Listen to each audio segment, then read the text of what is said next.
जय जय Ram Krishna Hari. Top news Marathi चॅनलच्या माध्यमातून कथा वारीची या सोहळ्यामध्ये आपण सर्वजण उपस्थित आहात. आपण सर्वांचं पुन्हा एकदा या वारीमध्ये स्वागत. या पालखी सोहळ्याचा इतिहास आपण पाहिला आणि पालखी सोहळा हा आजपर्यंत अव्याहतपणे अखंडपणे ज्या माध्यमातून सुरू आहे त्यातील अत्यंत महत्त्वाची संस्था म्हणजे फड परंपरा. याचा आपण ओझरता उल्लेख मागच्या भागात केला होता. आता ही फड परंपरा म्हणजे नेमकं काय, तर फड परंपरेचं अनन्यसाधारण महत्त्व हे वारकरी संप्रदायावरती आजही आहे आणि ते अनंत कालापर्यंत राहणार आहे. कारण ज्या फड परंपरेनं देऊन या जीव वडिली साधेला ठाव या तुकोबारायांच्या उक्तीप्रमाणे अक्षरशः जीवदान देऊन सर्वस्वी जीवभाव अर्पण करून हा वारकरी संप्रदाय वाढवला आणि टिकवला. मग या फड परंपरेचा इतिहास आणि फडाची असणारी वारीमधलं एक वेगळेपण ह्याचा आपण विचार करत असताना अगोदर फड म्हणजे काय आणि या वारीतलं त्याचं महत्त्व काय याचा थोडक्यात आपण जर विचार करायचा झाला तर माझ्या आकलनानुसार मला असं वाटतं की ज्याप्रमाणे आपल्या सर्व प्रशासन व्यवस्था पाहण्यासाठी हा समकेंद्री भाग परंतु एका विशिष्ट रचनेमध्ये विभागलेला असतो. जसं अनेक गावांचा मिळून तालुका होतो, अनेक तालुक्यांचा मिळून जिल्हा होतो, जिल्ह्याचा मिळून राज्य होतं, अशी जी काही व्यवस्था आहे त्याचा जर आपण विचार केला तर अनेक वारकऱ्यांची मिळून दिंडी होते.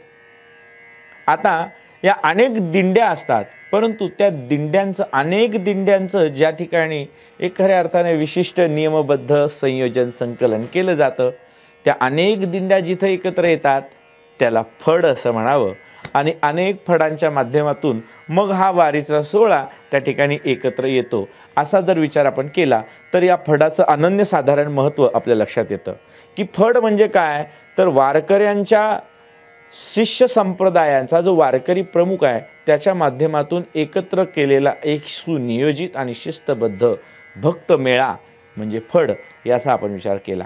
आता फड परंपरेची सुरुवात ही संत श्रेष्ठ नामदेव महाराजांपासून आहे.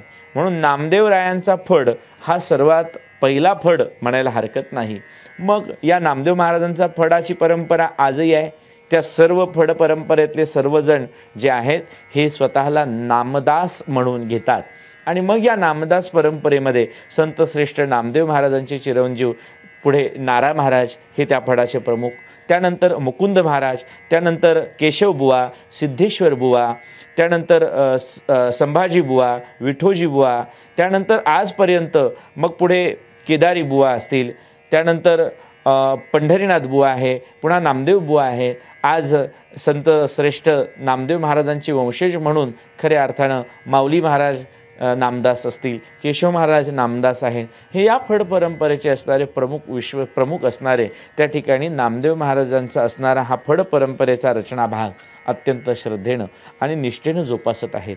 या फड परंपरेमध्ये नामदेव महाराजांचा फड हा प्रचार केंद्राचा मुख्य स्थान झालं आणि म्हणूनच नामदेव महाराजांना या वारकरी संप्रदायाचे आद्य प्रचारक म्हटलेले आहे की ज्यांनी संपूर्ण भारतामध्ये 4 वेळा भारत भ्रमण करून, ज्यावेळी कुठलीही दळणवळण व्यवस्था नव्हती, कुठल्याही प्रकारची साधनं त्या ठिकाणी आगमनिगमाची नव्हती, या सर्व माध्यमातून पार जाऊन 4 वेळा भारत भ्रमण करून संपूर्ण भारत भ्रमण केल्याचं नामदेव महाराजांच्या चरित्राचे अनेक ठिकाणी दाखले आहेत. आणि नामदेव महाराजांनी केलेलं हे विश्वशांतीचं कार्य खऱ्या अर्थानं संपूर्ण भारतभरामध्ये केलेला वारकरी संप्रदायाचा विचार आणि म्हणून नामातयाचा किंकर जेणे केला हा विस्तार असं संत श्रेष्ठ नामदेवांच्या ठाठी हे बिरुद लागू पडतं. आपल्याला सगळ्यांना याची कल्पना आहे की नामदेव महाराजांचं कार्य हे केवळ वारकरी संप्रदायापुरतंच मर्यादित राहिलं नाही, तर पुढे पंजाबामध्ये संत श्रेष्ठ नामदेव महाराजांची प्रेरणा घेऊनच त्या ठिकाणी शीख संप्रदायाच्या शीख धर्माचा उगम झालेला आहे. आणि म्हणूनच गुरु गोविंद आणि गुरु ग्रंथ साहिबा यामध्ये संत श्रेष्ठ नामदेव महाराजांची 61 पदं त्या ठिकाणी समाविष्ट करण्यात आलेली आहे. आज जर आपण पंजाबामध्ये गेलो तर आपल्याला असं दिसतं की ज्याप्रमाणे महाराष्ट्रामध्ये 20, 10, 15 गावांचं मिळून एखादं कुठेतरी शंकराचं मंदिर, एखादं कुठेतरी असं आराध्य केंद्र, एक 20-25 गावामध्ये ते मुख्य केंद्र ज्या ठिकाणी आपण सर्व श्रद्धास्थान मानतो, तसं पंजाबमध्ये 20-25 गावांमध्ये मिळून असं एक संत नामदेव महाराजांचं मंदिर त्या ठिकाणी बांधलेलं आहे. आणि अशी असंख्य मंदिरं संत नामदेव महाराजांची आहेत आणि त्यांना तिथं गुरु नामदेव बाबा असं म्हणून ओळखलं जातं, संबोधलं जातं. आणि अशा या नामदेव महाराजांनी पहिला हा विस्तार करण्यासाठी तो फड निर्माण केला. तो नामदास फड आजही वारकरी संप्रदायाचं असणारं एक अत्यंत श्रद्धेचं केंद्र आज महाराष्ट्रामध्ये आणि महाराष्ट्राच्या बाहेरही या संप्रदायाचा प्रचार करत आहे. संतश्रेष्ठ नामदेव महाराजांचा असणारा हा फड यानंतर पुन्हा एक महत्त्वाचा फड आपल्या वारकरी परंपरेमध्ये, वारकरी संप्रदायाच्या वारीच्या परंपरेमध्ये येतो, तो म्हणजे वास्कर परंपरेचा फड. तो वास्कर म्हणजे नेमकं काय, कोण होते वास्कर, याचा जर आपण विचार केला तर ही संतश्रेष्ठ तुकाराम महाराजांची शिष्य परंपरा आहे. म्हणजे तुकोबारायांच्या शिष्य परंपरेमध्ये आपण पाहिलं तर तुकाराम महाराजांचे शिष्य निळोबाराय महाराज पिंपळनेरकर, त्यानंतर शंकर स्वामी शिवूरकर आणि त्यानंतर मल्लाप्पा महाराज वास्कर अशी तुकोबारायांची शिष्य परंपरा आहे. आणि त्यातले असणारे मल्लाप्पा महाराज वास्कर मराठवाड्यातील एक वाशी गावाचं असणारे हे एक तुकोबारायांच्या प्रति समर्पित असणारे एक जीवनमत्व. आणि मग त्यांनी वास्कर फडाची असणारी परंपरा सुरू केली. या वास्कर फड परंपरेमध्ये अत्यंत मोठा असा व्यापक भाग आहे आणि महाराष्ट्रभर या वास्कर फडाचे हजारो अनुयायी आहेत. वारी सुरू करत असताना ज्यांनी आम्हाला माळ घातली ते आमचे दीक्षागुरू, ज्यांच्याकडनं माळ घातली आणि आम्ही वारी सुरू केली ते आमचे गुरु. अशा पद्धतीने ही गुरु परंपरा अर्थात ही फड परंपरा सुरू होते. आणि मग त्या फडाचे असंख्य गावच्या गावं या फड परंपरेशी बांधलेली आहेत. त्या फडाचे जे प्रमुख आहेत ते या सर्व वारकऱ्यांचे प्रमुख. अशा पद्धतीने ते रचना सुरू राहते. मल्लाप्पा महाराजांना साक्षात तुकोबारायांचा अनुग्रह, तुकोबारायांच्या 600 अभंगाची पोथी ही मल्लाप्पा महाराजांच्याकडे ही परंपरेनं प्रसाद म्हणून त्या ठिकाणी आहे. त्याचंच भजन त्या ठिकाणी प्रामुख्यानं केलं जातं, त्याला मंचिरी भजन असं म्हटलं जातं. मग या फड परंपरेमध्ये आजपर्यंत विशेषत्वानं ही सर्व फड परंपरा त्या ठिकाणी प्रवाहित आहे. म्हणून मल्लाप्पा महाराज वास्करांचा असणारा वास्कर फड हा त्या ठिकाणी एक प्रामुख्य असणारा प्रमुख फड आहे.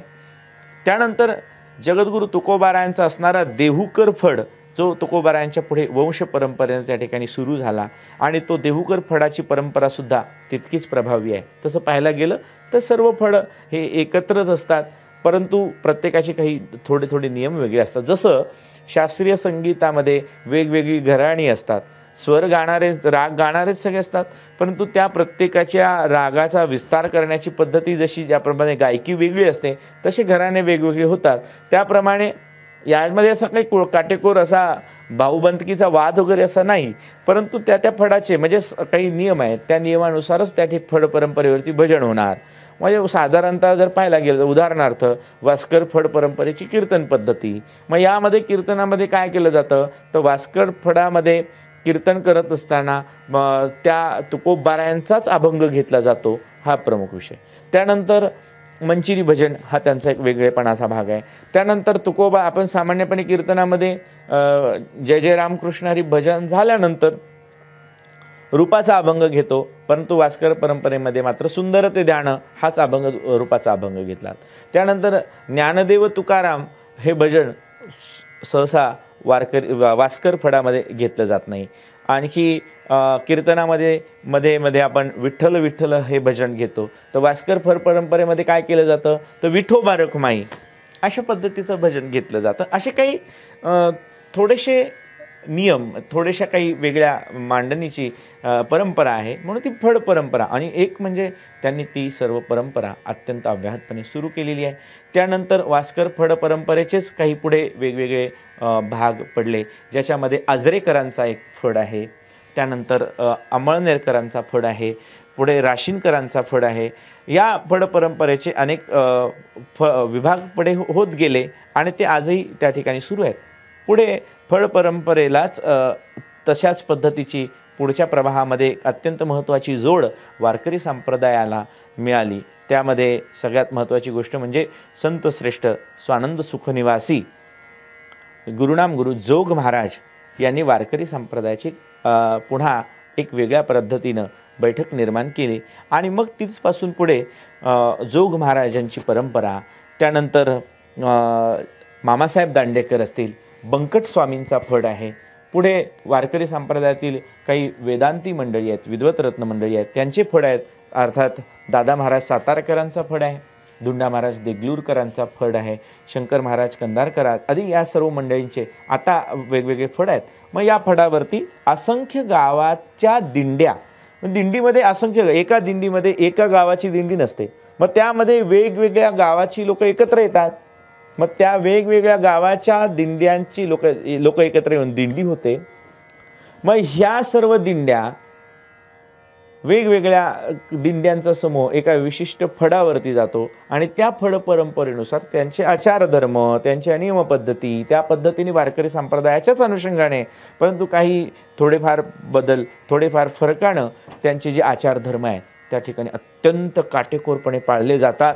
आणि म्हणून या फड परंपरेनं खऱ्या अर्थानं वारकरी संप्रदायाचा विस्तार आणि वारकरी संप्रदायाची जोपासना आजपर्यंत अत्यंत आटोकाट, म्हणजे यांच्या योगदानाला शब्द नाहीत अशा पद्धतीचं हे योगदान या फड परंपरेचं आहे. आणि म्हणून या फड परंपरेविषयी आपण सर्वांनी कृतज्ञ राहायला पाहिजे. यासाठी या फडाचा विचार आपण या ठिकाणी केला आणि आपण पुढच्या भागामध्ये आणखी एक वेगळं चिंतन आपण करणार आहोत.